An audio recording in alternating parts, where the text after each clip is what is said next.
look, if we are able to get these rules Are you going to be okay, Congressman? Will you be okay then if there's ultimately a deal struck with moderate Democrats that give Democrats kind of co-control of the committees? You're fine with that?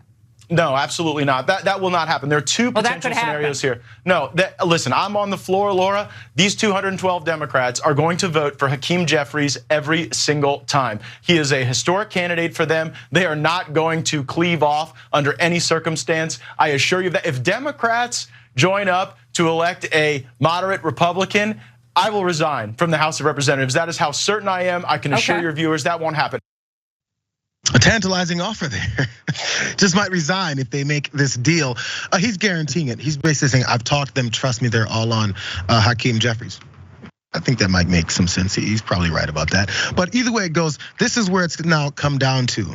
He's willing to say, hey, this is what's gonna happen, this is where I'm staying, this is where I'm standing. What they're looking to do is make sure Kevin McCarthy is not Speaker of the House, and the deals and negotiations just might not be there for them. We'll see who may pop up next as a name to replace him if they go that route. But he's not the only one. We know Burbert was calling out Donald Trump on this whole thing, but here he is directly going after. Let's watch more. Why is Trump for him? I mean, how many posts on Truth Social can we see from President Trump telling y'all, okay, this has been fun, but let's wrap it up here? Well, I love President Trump. I love President Trump. I defended him a great deal in Congress, but HR wasn't always his strong suit. President Trump got us folks like Jeff Sessions and Bill Barr and Jim Mattis and Mark Esper, people who didn't always advance America First policy. So while I think Trump has the vision, I do. I think President Trump is wrong to the extent that he supports Kevin McCarthy. I'm going to support President Trump when he runs for re-election in 2024, but I'm not going to back him on this play. So. Not gonna back him on this play. Now the battle lines are drawn. I wanna remind you guys every time, because I know I said it the first day this happened, but whatever way this shakes out, whether or not they are successful in getting rid of Kevin McCarthy and he finally steps down and doesn't attempt this anymore, or he finds his way in via any deals with either side of this whole thing, there are battle lines drawn that are gonna last. Whoever picks up this gavel, however they decide to go about their investigations into Hunter Biden and laptops and all that stuff, there's still gonna be Republicans that hate each other over this entire thing because people's lives, people's positions have all been shifted. And now Donald Trump's name is being tossed in. How about we listen to one of these MAGA Republicans who is big Donald Trump energy, talk about how upset they are now at Matt Gaetz, who was formerly a big Donald Trump guy, but he kind of still is. These are where these intricate battle lines are gonna be drawn, and these will stick. Watch this. People like Florida's Matt Gaetz surprising some and nominating former President Trump to become House Speaker. Trump, who endorsed McCarthy for Speaker, responding on Truth Social with this photoshopped image. It's him next to Kamala Harris during a State of the Union address. Congressman-elect, I know you served as an advisor for President Trump. What are your thoughts on this and the fact that some are saying McCarthy's struggles are reflecting poorly on the former president? Now, in terms of Mr. Gaetz, I like Matt. I think he's a decent man. All that being said, nominating President Trump was a political stunt, and it should be seen as nothing other than that. When you go ahead and do that, and then you send out fundraising emails and text messages, and I understand that he feels the need to go ahead and raise money so that he can fight against Kevin McCarthy.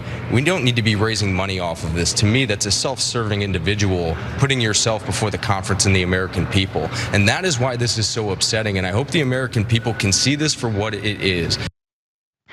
I see it for what it is. It's a battle. Ben, what are your thoughts here? First off, the Trump loss of maybe political power within the party, but also where these fights may be happening in years to come.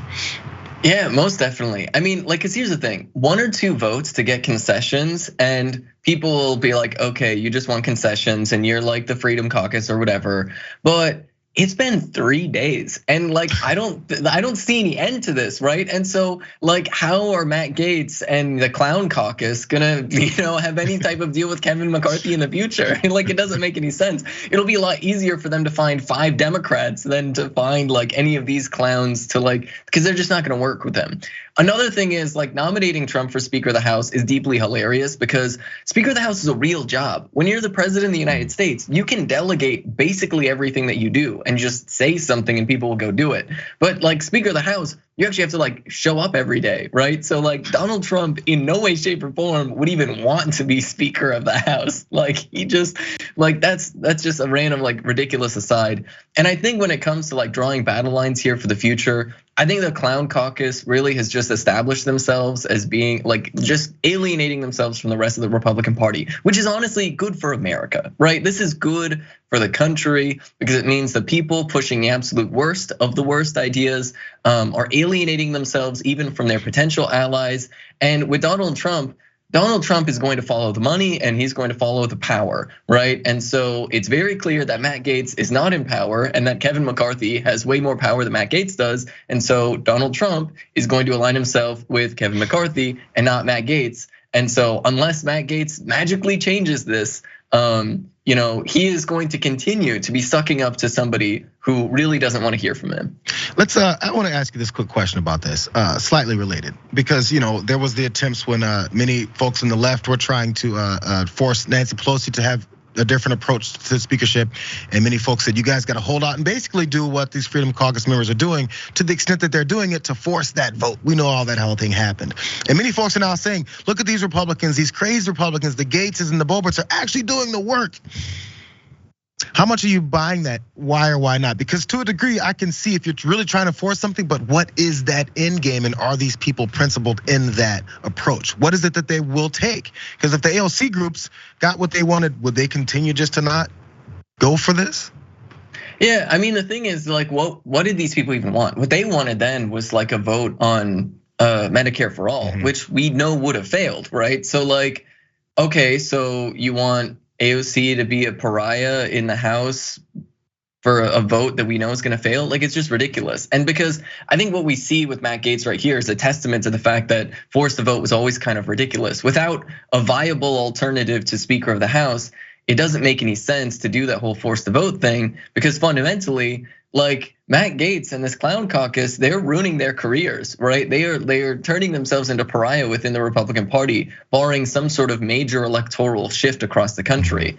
And so it wouldn't make sense for like AOC to do that, because like AOC and like the squad, they have like committee seats that are relevant and really important where they can do all of this stuff, and they would not have got those seats had they not sort of played ball. And so while it's frustrating that forced to vote isn't a thing that it was like possible, right? It's frustrating that there aren't more progressives in Congress that could have like a speakership role.